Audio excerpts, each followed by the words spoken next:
नमस्कार, मैं हूं प्रकाश श्रीवास्तव। हमारे खास कार्यक्रम पूरा सच में आपका स्वागत है।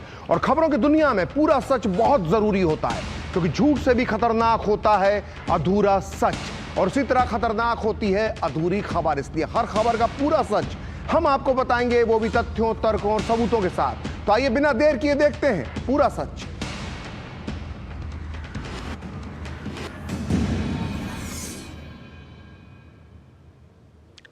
तो क्या 12 दिन बाद बहुत बड़ी खबर आने वाली है? क्या 12 दिन बाद दुनिया का नक्शा बदलने वाला है? क्या 12 दिन बाद अमेरिका का नक्शा और भी बड़ा हो जाएगा? सवाल कई हैं और सारे सवालों का जवाब मिलेगा 12 दिन के बाद, यानी 20 जनवरी 2025 को, जब डोनाल्ड जे ट्रंप अमेरिका के राष्ट्रपति पद की शपथ लेंगे। लेकिन इसके ठीक पहले ट्रंप ने एक के बाद एक अपने कई फ्यूचर प्लान बताकर दुनिया में हड़कंप मचा दिया है। और डोनाल्ड ट्रंप का सबसे बड़ा प्लान है अखंड अमेरिका का प्लान। इस अखंड अमेरिकी प्लान के जरिए ट्रंप कई देशों पर कब्जा करना चाहते हैं। वो अखंड अमेरिका में कनाडा, ग्रीनलैंड, पनामा को शामिल करने की चेतावनी दे रहे हैं। आज पूरा सच में हम आपको बताएंगे कि क्या है ट्रंप का अखंड अमेरिका प्लान। आखिर इस प्लान को पूरा करने के लिए ट्रंप ने चली है कौन सी चाल? आखिर अमेरिका को अखंड बनाने के लिए ट्रंप करेंगे दुनिया की सबसे शक्तिशाली सेना का इस्तेमाल, या फिर दौलत की दम पर वो बनाएंगे अमेरिका का नया नक्शा? तो ट्रंप के इस अखंड अमेरिकी प्लान को समझने के लिए देखते हैं पूरा सच पूरे विस्तार के साथ। तो डोनाल्ड ट्रंप 20 जनवरी को अमेरिका के राष्ट्रपति पद की शपथ लेंगे, और इसके ठीक पहले ट्रंप ने अपने इरादों का ऐलान कर दिया है। इन इरादों को जानकर दुनिया हैरान और परेशान है। ट्रंप ने दुनिया के सामने अपने 5 एजेंडे सामने रखे हैं। वो 5 एजेंडे जिस पर ट्रंप राष्ट्रपति बनने के बाद सबसे पहले काम करेंगे, अमल करेंगे। ये 5 एजेंडे ऐसे हैं कि इससे दुनिया का नक्शा बदल सकता है। आइए देखते हैं और समझते हैं कि ट्रंप के वो 5 एजेंडे क्या हैं, जिसका पूरा सच आज हम आपको बताने जा रहे हैं। तो ट्रंप का पहला एजेंडा है यूरोपीय देश ग्रीनलैंड पर कब्जा करना। जी हां, ट्रंप ने साफ साफ बोला है कि ग्रीनलैंड पर अमेरिका का कब्जा होना चाहिए, क्योंकि ये अमेरिका की राष्ट्रीय सुरक्षा के लिए बेहद जरूरी है। ट्रंप ने ऐलान किया है कि राष्ट्रीय सुरक्षा और दुनिया में कहीं भी जाने की आज़ादी के लिए अमेरिका ये महसूस करता है कि ग्रीनलैंड पर नियंत्रण बहुत ज़रूरी है। ट्रंप ने ऐसा क्यों कहा और अमेरिका के लिए ग्रीनलैंड के क्या मायने हैं, पूरा सच में हम आपको आगे बताएंगे। अब बात ट्रंप के दूसरे एजेंडे की। ट्रंप ने इच्छा जताई है कि पनामा नहर पर अमेरिका का कंट्रोल होना चाहिए। ट्रंप ने कहा है कि पनामा नहर के इस्तेमाल के लिए पनामा जो है वो अमेरिका से बहुत ज़्यादा दाम वसूल रहा है, इसलिए अमेरिका उसे वापस लेगा, क्योंकि ये नहर उनके देश के लिए बेहद ज़रूरी है। पनामा नहर का अमेरिका और पूरी दुनिया के लिए क्या महत्व है, ये आज हम आपको पूरा सच में बताएंगे। अब बात ट्रंप के तीसरे एजेंडे की, जो कनाडा से जुड़ा हुआ है। ट्रंप कनाडा के पीछे हाथ धोकर पड़ चुके हैं। अब तक वो सिर्फ कनाडा को अमेरिका में मिलाने की बात कर रहे थे। अब डोनाल्ड ट्रंप एक कदम आगे निकल गए हैं। ट्रंप ने कनाडा से जुड़े 2 नक्शे शेयर किए हैं। इसमें कनाडा को अमेरिका का हिस्सा बताया गया है। अब बात ट्रंप के चौथे एजेंडे की। ट्रंप ने बड़ा ऐलान करते हुए कहा है कि वो मैक्सिको की खाड़ी है उसका नाम बदलकर अमेरिका की खाड़ी कर दिया जाएगा। और ट्रंप का मैक्सिको से बैर बहुत पुराना है। उन्होंने कहा है कि अमेरिका की खाड़ी सुनने में कितना खूबसूरत लगता है, यानी ये नाम अब जल्दी ही लागू हो सकता है। और अब बात ट्रंप के 5वें एजेंडे की। ट्रंप ने आतंकी संगठन हमास को चेतावनी दी है कि अगर उनके शपथ ग्रहण से पहले बंधकों को रिहा नहीं किया गया तो वो मिडिल ईस्ट में नर्क के दरवाजे खोल देंगे। ट्रंप की इस धमकी के बाद पूरे पश्चिम एशिया में हड़कंप मच गया है। तो अमेरिका के नवनिर्वाचित राष्ट्रपति डोनाल्ड ट्रंप की नज़र ग्रीनलैंड पर बनी हुई है, और उन्होंने एक बार फिर ग्रीनलैंड पर नियंत्रण की बात कही है। ट्रंप ने कहा है कि पनामा नहर और ग्रीनलैंड पर नियंत्रण पाने के लिए सैन्य बल के इस्तेमाल की संभावना से इनकार नहीं किया जा सकता है। ये बहुत बड़ी बात है। दरअसल मंगलवार को एक प्रेस कॉन्फ्रेंस में जब ट्रंप से पूछा गया कि क्या वो ग्रीनलैंड या पनामा नहर के लिए सैन्य या आर्थिक बल का इस्तेमाल करेंगे, तो ट्रंप ने कहा कि वो इससे इनकार नहीं कर सकते हैं। ट्रंप ने यह भी कहा कि अमेरिका को राष्ट्रीय सुरक्षा के उद्देश्यों के लिए ग्रीनलैंड की आवश्यकता है। इससे पहले ट्रूथ नाम की सोशल मीडिया प्लेटफॉर्म पर ट्रंप ने लिखा था कि राष्ट्रीय सुरक्षा और दुनिया में कहीं भी जाने की आज़ादी के लिए अमेरिका ये महसूस करता है कि ग्रीनलैंड पर नियंत्रण बहुत ज़रूरी है। अब सवाल उठता है कि क्या ग्रीनलैंड और डेनमार्क इस प्रस्ताव को स्वीकार करेंगे और क्या वैश्विक समुदाय ट्रंप के इस कदम को चुपचाप देखेगा? हम बताएंगे कि ट्रंप के इस बयान पर किसने क्या कहा, लेकिन पहले आप सुनिए कि ट्रंप ने ग्रीनलैंड को लेकर क्या बयान दिया। We need Greenland for national security purposes. I've been told that for a long time, long before I even ran. I mean, people have been talking about it for a long time. You have approximately 45,000 people there. People really don't even know if Denmark has any legal right to it. But if they do, they should give it up because we need it for national security. That's for the free world. I'm talking about protecting the free world. You look at, you don't even need binoculars. You look outside, you have China ships all over the place. You have Russian ships all over the place. We're not letting that happen. We're not letting it happen. And if Denmark wants to get to a conclusion, but nobody knows if they even have any right, title, or interest. The people are going to probably vote for independence or to come into the United States. But if they did do that, then I would tariff Denmark at a very high level. You're talking about Panama and Greenland. No, I can't assure you on either of those two. But I can say this, we need them for economic security. वैसे Trump का यह सपना न केवल रोमांचक है बल्कि दुनिया के भू राजनीतिक नक्शे को बदलने की ताकत रखता है।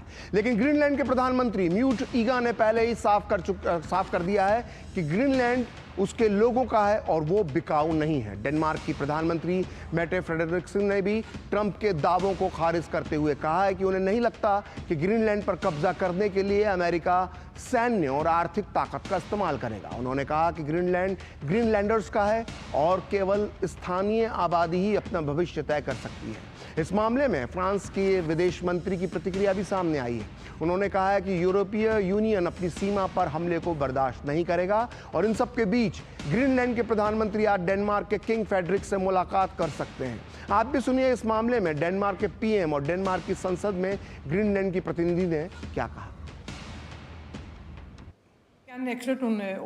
अभी ग्रीनलैंड के बारे में हो रही चर्चा को लेकर मैं यह स्पष्ट करना चाहती हूं कि डेनिश सरकार की नजर से देखा जाए तो ग्रीनलैंड के लोगों के लिए है और जैसा कि ग्रीनलैंड सरकार के प्रमुख प्रधानमंत्री म्यूट ईगा पहले ही कह चुके हैं कि ग्रीनलैंड बिकाऊ नहीं है। अमेरिका हमारा निकटतम सहयोगी है और हम उसके साथ मिलकर काम करना चाहते हैं। I think in many ways it's not a question of whether should we be American or Danish citizens. It's a question of whether should we maybe collaborate a bit more with the US. We shouldn't be bought by anyone because Greenland is not for sale and Greenland will not be for sale. But we can have a closer collaboration on business development with the US.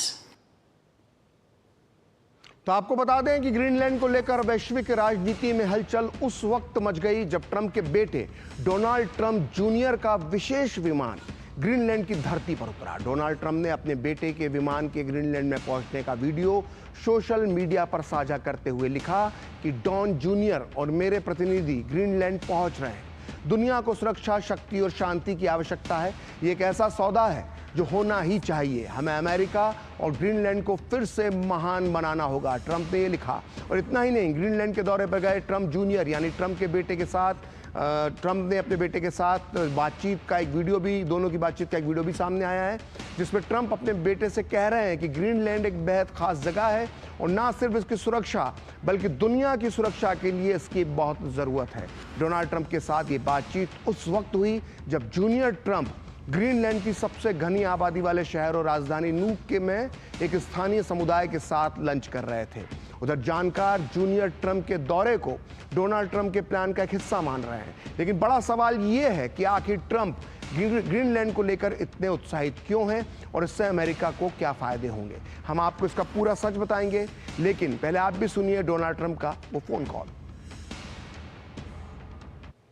I just want to say that It's a very special place. It needs security for itself, but it also needs security very much for the world. So strategically looking. Yeah. So it's really imperative. You are right. Thank everybody. You guys like that, right? It's an incredibly beautiful place. The people are incredible. The welcome was spectacular. It's pretty amazing. Well, that's great. Well, you go have a good time, everybody, and we're going to treat you well. You know that. And just take care of yourselves. Thank you all very much. See you soon. Be good. Thank you. तो सुनिए आपने Trump पिता पुत्र की ये बातचीत। तो आखिर ग्रीनलैंड पर कब्जा क्यों करना चाहते हैं ट्रंप? आखिर ऐसा क्या है ग्रीनलैंड में जिसकी वजह से ट्रंप यहां अमेरिका का झंडा फहराने की चेतावनी दे रहे हैं? आइए जानते हैं ग्रीनलैंड का पूरा सच पूरे विस्तार के साथ। आप जब भी दुनिया का नक्शा देखेंगे तो उत्तरी अमेरिका के ऊपर एक विशाल सफेद रंग का इलाका दिखाई देगा। यही ग्रीनलैंड है। ग्रीनलैंड उत्तरी अटलांटिक महासागर में यूरोप और अमेरिका के बीच बना हुआ है, बीच बसा हुआ है। ग्रीनलैंड आकार में सऊदी अरब और मेक्सिको से भी बड़ा है, लेकिन इसके बावजूद ये एक स्वतंत्र देश नहीं है। सिर्फ 57,000 की आबादी वाला देश ग्रीनलैंड डेनमार्क का एक स्वायत्त क्षेत्र है और ग्रीनलैंड की विदेश नीति और सुरक्षा डेनमार्क देखता है। ग्रीनलैंड की अर्थव्यवस्था डेनमार्क की सब्सिडी पर निर्भर है और ग्रीनलैंड इन दिनों डेनमार्क के लिए एक आर्थिक बोझ साबित हो रहा है। आपको बता दें कि ग्रीनलैंड के 80% हिस्से पर स्थायी रूप से तकरीबन 4 किलोमीटर मोटी बर्फ की चादर जमी रहती है। आइए अब आपको बताते हैं ग्रीनलैंड का आर्थिक और सामरिक महत्व क्या है। ग्रीनलैंड आर्कटिक क्षेत्र में स्थित है, जहां से रूस और यूरोप की पर नज़र रखना जो है वो आसान हो जाता है। यहां से अमेरिकी सेना की पहुंच उत्तरी अटलांटिक और आर्कटिक महासागर में बेहद मजबूत हो जाएगी। अमेरिका का पिटुफिक स्पेस बेस ग्रीनलैंड में स्थित है, जो शीत युद्ध के दौरान एक महत्वपूर्ण रणनीतिक स्थल था और आज भी इसका काफ़ी महत्व है। अमेरिका काफ़ी लंबे समय से ग्रीनलैंड को एक रणनीतिक रूप से महत्वपूर्ण क्षेत्र मानता है। उसने शीत युद्ध के दौरान यानी कोल्ड वॉर के दौरान थ्यूली में एक रडार बेस स्थापित किया था। ग्रीनलैंड में कई दुर्लभ खनिजों के भंडार भी मौजूद हैं जो बैटरी और हाईटेक डिवाइस बनाने में इस्तेमाल होते हैं और इसकी आज के दिनों में बहुत डिमांड है। और इसके अलावा यहाँ तेल और गैस के विशाल भंडार है। अमेरिका इन संसाधनों का इस्तेमाल अपने औद्योगिक और रक्षा उत्पादन को बढ़ाने के लिए कर सकता है। तो यह है ग्रीनलैंड का महत्व, खनिजिक तौर पर भी और सामरिक तौर पर भी। और डोनाल्ड ट्रंप बार बार दोहरा रहे हैं कि वो ग्रीनलैंड ही नहीं बल्कि पनामा पर भी अपना कंट्रोल चाहते हैं। मार-ए-लागो में प्रेस कॉन्फ्रेंस को संबोधित करते हुए डोनाल्ड ट्रंप ने ग्रीनलैंड के साथ साथ पनामा पर भी कब्जा करने की बात कही है। उन्होंने कहा है कि पनामा नहर के इस्तेमाल के लिए पनामा अमेरिका से बहुत ज़्यादा शुल्क वसूल रहा है और इसलिए उसे वापस लेना बहुत ज़रूरी है। ट्रंप ने यह आरोप भी लगाया कि पनामा नहर पर चीनी सैनिकों का नियंत्रण है और वो अवैध रूप से इसका संचालन कर रहे हैं। हालांकि पनामा के राष्ट्रपति जोसे राउल मोलिनो ने ट्रंप के इन दावों को बेतुका बताया है। उनका कहना है कि पनामा नहर में कोई भी चीनी दखल नहीं है और ट्रंप के ताज़ा बयान के बाद पनामा के विदेश मंत्री जेवियर मार्टिनेज ने साफ कर दिया है कि पनामा नहर की संप्रभुता पर समझौता नहीं किया जा सकता और ये पनामा के अधिकार में ही रहेगी। लेकिन ट्रंप कह रहे हैं कि पनामा नहर को पनामा को सौंपना एक बहुत बड़ी गलती थी जो 1977 में हुई थी और इसे सुधारने की अब जरूरत है। आइए सुनते हैं ट्रंप ने पनामा नहर को लेकर क्या कहा, फिर आपको बताएंगे पनामा नहर का पूरा सच। The Panama Canal was built for our military. I'm not going to commit to that now. It might be that you'll have to do something. Look, the Panama Canal is vital to our country. It's being operated by China. And we gave the Panama Canal to Panama. We didn't give it to China. And they've abused it. They've abused that gift. It should have never been made, by the way. Giving the Panama Canal is why Jimmy Carter lost the election, in my opinion, more so maybe than the hostages. The hostages were a big deal. But if you remember, and nobody wants to talk about the Panama Canal now because, it's inappropriate, I guess, but because it's a bad part of the Carter legacy. But Jimmy Carter gave it to them for $1, and they were supposed to treat us well. I thought it was a terrible thing to do. He gave it away for $1. But the deal was that, they have to treat us fairly. They don't treat us fairly. तो Panama नहर को लेकर Trump ने कहा है कि ये America के लिए बहुत महत्वपूर्ण है। आइए अब ये पूरा सच जानते हैं कि आखिर पनामा नहर अमेरिका के लिए इतनी खास क्यों है। पनामा नहर मानव निर्मित एक जलमार्ग है। इसका निर्माण 1914 में पूरा हुआ था और यह नहर प्रशांत महासागर और अटलांटिक महासागर को आपस में जोड़ती है। इस नहर की कुल लंबाई 82 किलोमीटर है और चौड़ाई 90 मीटर है। पनामा नहर एक महत्वपूर्ण अंतर्राष्ट्रीय जलमार्ग माना जाता है। अमेरिका के लिए इसलिए भी महत्वपूर्ण है क्योंकि पनामा नहर की वजह से अमेरिका के पूर्वी और पश्चिमी तटों के बीच जो दूरी है वो 13,000 किलोमीटर कम हो जाती है इस पनामा नहर में जलमार्ग की वजह से। इसलिए इस जलमार्ग का इस्तेमाल कई अमेरिकी जहाज करते हैं क्योंकि ये रास्ता उनको करीब पड़ता है और अमेरिका का 14% कारोबार पनामा नहर के जरिए ही होता है। सोच लीजिए कितना महत्व रखती है अमेरिका के लिए। और यह नहर कई देशों के समुद्री व्यापार में भी अहम भूमिका निभाती है और दुनिया का, जी हाँ, दुनिया का 6% समुद्री व्यापार इसी पनामा नहर से होता है। और अमेरिका का 1977 तक नहर क्षेत्र पर नियंत्रण था। 1977 में अमेरिकी राष्ट्रपति जिमी कार्टर ने एक संधि के तहत नहर को पनामा को सौंप दिया और उसके बाद 1999 में इसका नियंत्रण पूरी तरह से पनामा के पास चला गया था और अब ट्रंप इसे वापस लेने की बात कर रहे हैं। तो डोनाल्ड ट्रंप कनाडा के पीछे भी हाथ धोकर पड़ चुके हैं। अब तक वो केवल कनाडा को अमेरिका में मिलाने की बात कह रहे थे, लेकिन अब डोनाल्ड ट्रंप एक कदम और आगे निकल गए। ट्रंप ने कनाडा से जुड़े 2 नक्शे शेयर किए। ट्रंप ने सोशल मीडिया प्लेटफॉर्म पर पहला जो नक्शा शेयर किया है उसमें उन्होंने कनाडा को अमेरिका का हिस्सा दिखाया है। ये नक्शा आप इस वक्त अपनी टीवी स्क्रीन पर देख सकते हैं। अमेरिका और कनाडा को मिला दिया है और झंडा जो है वो अमेरिका का लगा है। उन्होंने अमेरिका के इस नक्शे को पोस्ट करते हुए लिखा, ओ कनाडा। इसके बाद उन्होंने एक और नक्शा शेयर किया। इस पर लिखा है यूनाइटेड स्टेट, जिसमें कनाडा और अमेरिका दोनों को मिला दिया गया है आपस में। और ट्रंप के इस नए कारनामे पर अमेरिका की कनाडा की तीखी प्रतिक्रिया सामने आई है। कनाडा के निवर्तमान प्रधानमंत्री जस्टिन ट्रूडो, जिन्होंने परसों इस्तीफा दिया है, उनका कहना है कि उनका देश कभी भी अमेरिका का हिस्सा नहीं हो सकता। वहीं कनाडाई विदेश मंत्री मेलानी जोली का कहना है कि कनाडा अपनी संप्रभुता से समझौता नहीं करेगा और हम धमकियों के आगे नहीं झुकेंगे। उधर ट्रंप का कहना है कि वो कनाडा को हासिल करने के लिए सैन्य ताकत का नहीं बल्कि आर्थिक ताकत का इस्तेमाल करेंगे। आइए सुनते हैं ट्रंप ने क्या कहा। We don't need anything they have. We don't need their dairy products. We have more than they have. We don't need anything. So why are we losing $200 billion a year and more to protect Canada? And I said that to, as I called him, Governor Trudeau. I said, listen, what would happen if we didn't subsidize you? But why are we supporting a country, $200 billion plus a year? Our military is at their disposal. All of these other things, they should be a state. That's why I told Trudeau when he came down, I said, what would happen if we didn't do it?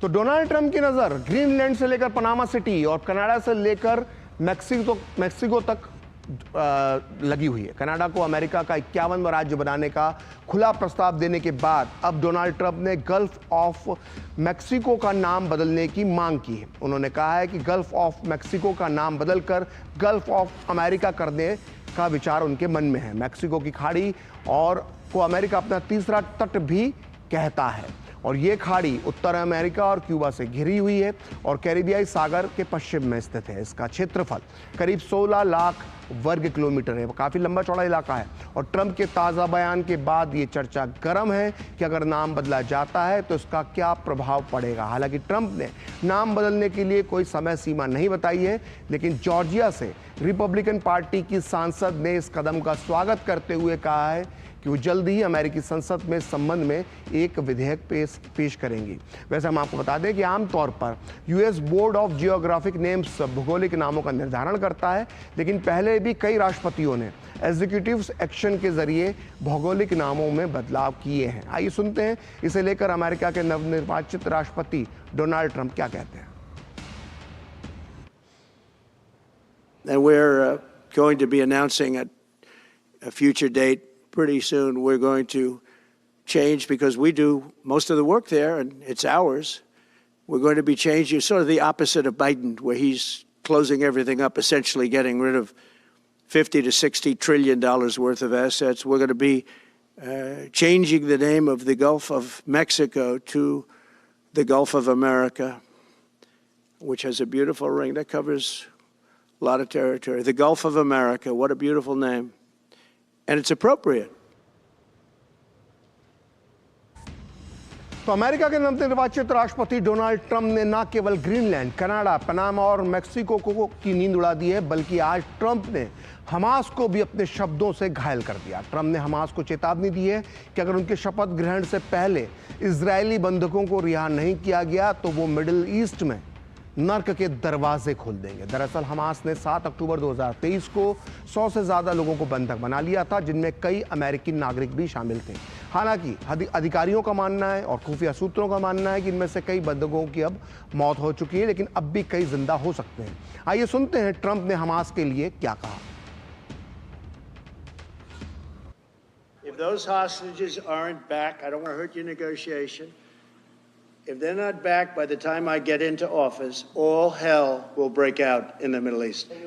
And it will not be good for Hamas, and it will not be good, frankly, for anyone. All hell will break out. I don't have to say anymore, but that's what it is. And they should have given them back a long time. They should have never taken them. There should have never been the attack of October 7th. तो पूरा सच में वक्त एक break का, और break के बाद आपको बताएंगे सड़क हादसे के शिकार लोगों के लिए क्या है सरकार की नई कैशलेस ट्रीटमेंट स्कीम।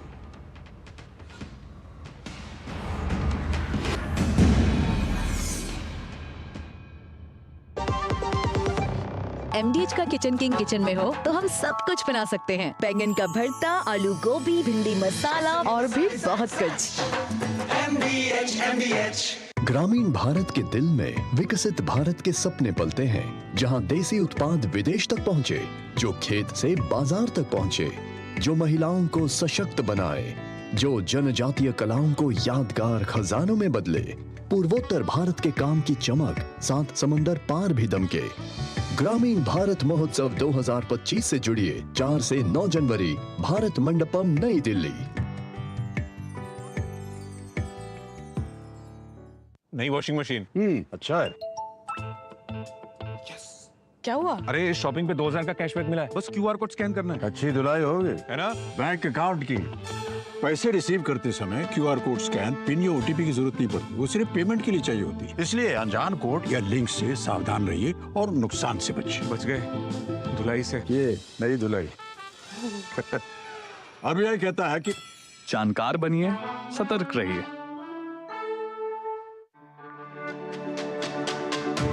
मेरी पसंद, मेरी पसंद, मेरी पसंद, मेरी पसंद, हमारी पसंद, हम सबकी पसंद। मजबूत देश का मजबूत सरिया हो गया स्टील।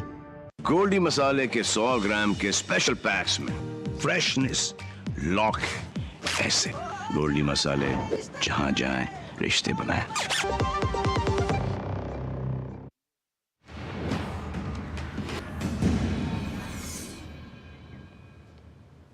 तो ब्रेक के बाद पूरा सच में आपका फिर से स्वागत है, और बात सड़क सुरक्षा की, जिसको इस देश की बहुत जरूरत है, क्योंकि बीते साल यानी 2024 में सड़क हादसों में 1,80,000 लोगों की जान गई है, और इनमें से 30,000 लोगों की मौत जो हुई वो हेलमेट ना पहनने के कारण हुई। और सबसे गंभीर बात यह है कि 66% मौतें 18 से 34 साल के युवाओं की हुई है। स्कूलों और कॉलेजों में खराब एंट्री और एग्जिट पॉइंट्स के कारण 10,000 बच्चों की भी मौत हुई है, और बिना ड्राइविंग लाइसेंस वाले लोगों के कारण होने वाली दुर्घटनाओं में लगभग 3,000 मौतें हुई हैं। ये बहुत बड़े आंकड़े हैं, इसलिए सड़क सुरक्षा सरकार की सर्वोच्च प्राथमिकता बन गई है इन दिनों। और सड़क हादसे में होने वाली मौतों को रोकने के लिए सरकार नए नए कदम उठाती रहती है। अब सड़क हादसों के पीड़ितों को केंद्र सरकार बड़ी राहत देने जा रही है।